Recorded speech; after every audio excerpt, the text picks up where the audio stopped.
नमस्कार मित्रों, मैं एक और विषय के साथ आपके सामने उपस्थित हूँ। मैं हूँ उमेश चतुर्वेदी। हालांकि ये विषय आजकल माना जा रहा है कि ठंडा पड़ता जा रहा है, लेकिन ये विषय ठंडा नहीं पड़ेगा। आपको याद होगा, अभी कुछ ही दिन पहले भारत सरकार ने यूपीएससी के जरिए 45 पदों पर लैटरल एंट्री मतलब सीधी भर्ती, जिसमें पारंपरिक तरीके से यूपीएससी की परीक्षा नहीं देनी होती है, उसके जरिए संयुक्त सचिव यानी जॉइंट सेक्रेटरी, उप सचिव यानी डिप्टी सेक्रेटरी और निदेशक यानी डायरेक्टर के पदों पर नियुक्ति करने का विज्ञापन निकाला था, जिसे लेकर के बड़ा विवाद हुआ। और इसमें सबसे बड़ी जो वजह खड़ी हुई या जिस विवाद का जो सबसे बड़ा कारण बताया गया, और वो खासकर विपक्षी दलों से की ओर से, उनका कहना था कि इस भर्ती प्रक्रिया के जरिए आरक्षण का जो एक संवैधानिक नियम है वो खारिज किया जा रहा है, उसकी अवहेलना हो रही है। विपक्षी दलों की बात अपनी जगह पर ठीक है, क्योंकि वो सरकारों का विरोध करती ही हैं, लेकिन दिलचस्प यह है कि इसका विरोध सबसे करने वालों में सरकार में शामिल राम विलास पासवान के बेटे, जो लोक जनशक्ति पार्टी पासवान चलाते हैं, चिराग पासवान, उन्होंने भी किया। और जैसे उन्होंने विरोध किया, उसके ठीक अगले दिन सरकार ने इस फैसले को वापस ले लिया और ये कहा कि आगे जो भर्ती होगी वो आरक्षण के नियमों के लिहाज से भी होगी। तो एक तरह से भारत सरकार ने कोशिश की, और ख़ासतौर पर हरियाणा और जम्मू कश्मीर के चुनावों को देखते हुए कि ये विवाद न बने और चुनावी मुद्दा न बने, इसको देखते हुए माना जा रहा है कि उसने ये फैसला लिया। लेकिन जहाँ तक सवाल है, आप जानते हैं कि आज़ादी के बाद 1949 में बहुत सारे अधिकारी जो बड़े पदों पर थे और अंग्रेजी सरकार के दौरान काम कर रहे थे, उनमें से ज़्यादातर जो अंग्रेज़ थे, विदेशी थे, वो अपने अपने देशों को लौटने लगे थे या लौट चुके थे। तब भारत सरकार के सामने एक बड़ी चिंता हुई, और तब तक संविधान भी नहीं बनना था, बल्कि संविधान बनने की प्रक्रिया में था। आपको पता है कि 26 नवंबर 1949 को संविधान स्वीकृत हुआ और 26 जनवरी 1950 को लागू हुआ। तो 1949 में ये तय हुआ कि ये चिंता शुरू हुई, ये चिंतन शुरू हुआ कि किस तरह से हमें अफसरों की कमी को पूरा करना चाहिए, और लैटरल एंट्री यानी सीधी भर्ती का पहली बार विचार उसी समय आया। और उसमें से सबसे ज़्यादा ये हुआ कि एप्लीकेशंस मांगे गए लोगों से, और उसकी स्क्रूटनी हुई और इंटरव्यू हुआ। हालांकि कुछ लोग ऐसे भी थे, कहा जाता है कि प्रोफेसर केजे लास्की और ऐसे दूसरे विद्वान जो ब्रिटेन में बड़े नामी प्रोफेसर थे, उनकी सिफारिश भी आई और उन्होंने नौकरियां पाईं। आप जानते हैं कि नहीं जानते हैं, लेकिन मैं बताना चाहूँगा कि डॉक्टर के.आर. नारायणन, जो बाद में भारत के राष्ट्रपति रहे, उनकी भी नियुक्ति विदेश मंत्रालय में लैटरल एंट्री के जरिए ही हुई थी। हरिवंश राय बच्चन, जो इलाहाबाद यूनिवर्सिटी में अंग्रेजी के प्रोफेसर थे, जाने माने छायावादी कवि और गीतकार थे, उनकी नौकरी इलाहाबाद विश्वविद्यालय से चली गई थी। तो बाद के दिनों में जब वो इंग्लैंड से शोध करके आए, तो उन्हें भी विदेश मंत्रालय में लैटरल एंट्री दी गई थी, उप सचिव के पद पर उनकी नियुक्ति हुई थी। और अगर आपको इसको जानना है, थोड़ा सा उसका जिक्र करते हैं, तो उनकी आत्मकथा का एक खंड है, नीड़ का निर्माण फिर, उसमें वो बताते हैं। मैं हरिवंश राय बच्चन की बात कर रहा हूँ। इसके अलावा दर्जनों नियुक्तियां हुई, बहुत सारे लोग रखे गए, लेकिन भारत में अगर देखा जाए तो घोषित तौर पर पहली तो ऐसे क्या नियुक्ति थी लैटरल, उसके बारे में कहना मुश्किल है, लेकिन 1949 में दर्जनों लोगों को रखा गया। फिर उसके बाद आप जानते हैं कि 1956 में भी कुछ भर्तियां हुई, लेकिन उसमें पहली बार रिटन टेस्ट, लिखित परीक्षा ली गई, फिर इंटरव्यू हुआ। तो उसके बाद से ये प्रक्रिया लगभग यूपीएससी चलाता रहा है। हालांकि ये माना जाने लगा बाद के दिनों में कि यूपीएससी के जरिए स्पेशलाइज्ड यानी विशेषीकृत अधिकारी नहीं मिल के आते हैं, जैसे टेक्नोक्रेट, जैसे साइंटिस्ट, जैसे बाकी अपने विषयों के जानकार।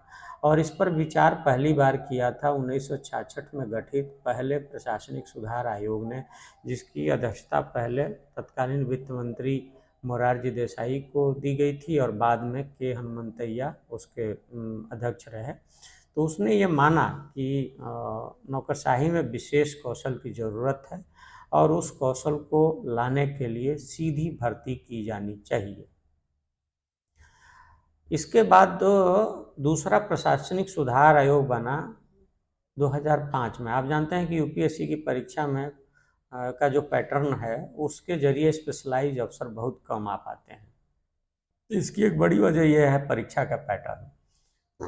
परीक्षा का पैटर्न ये है कि बहुत मतलब कोई इंजीनियरिंग पास करता है और उसके जरिए फिर बाद में कोई और विषय चुन करके और उसके जरिए परीक्षा पास कर लेता है। तो यूपीएससी की परीक्षा का एकमात्र माध्यम, एकमात्र जो उद्देश्य सामने आता है, हालांकि उसका उद्देश्य तो अच्छे अधिकारी चुनना है कि जो किसी तरह से परीक्षा में सबसे टॉप रैंकिंग पर पहुंच जाए। उसमें स्पेशलाइज अवधारणा जो है वो पीछे रह जाती है कहीं।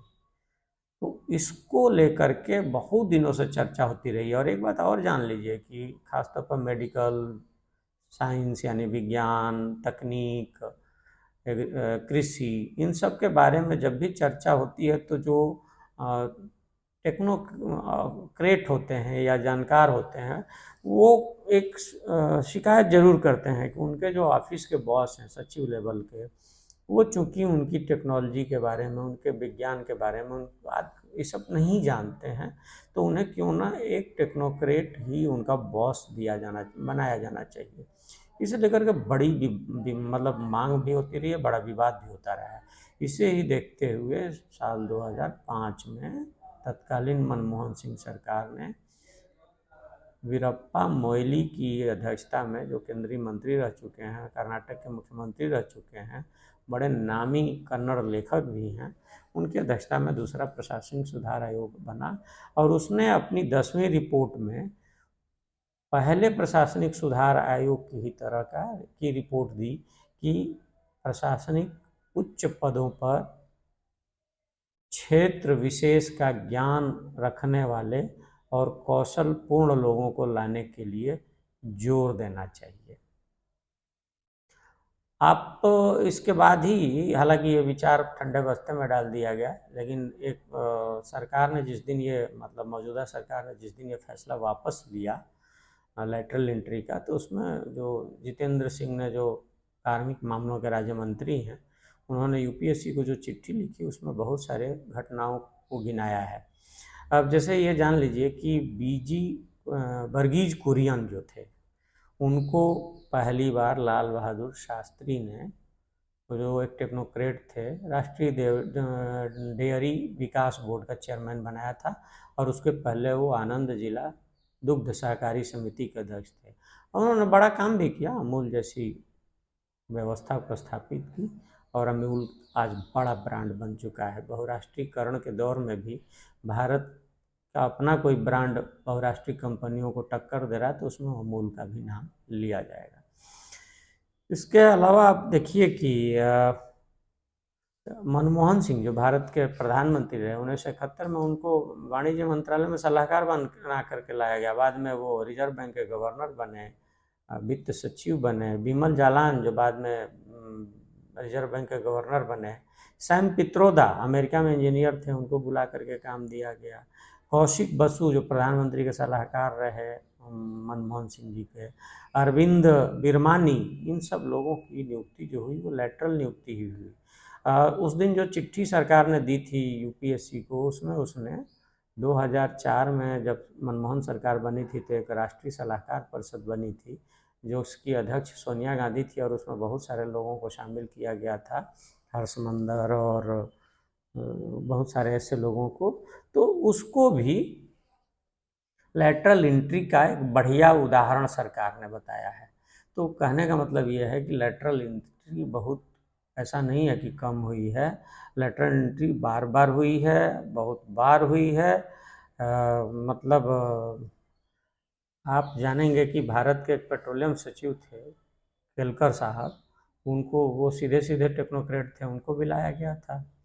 तो ऐसे बहुत सारे लोग लाए गए, जैसे मैं कुछ नाम गिनाना चाहूँगा।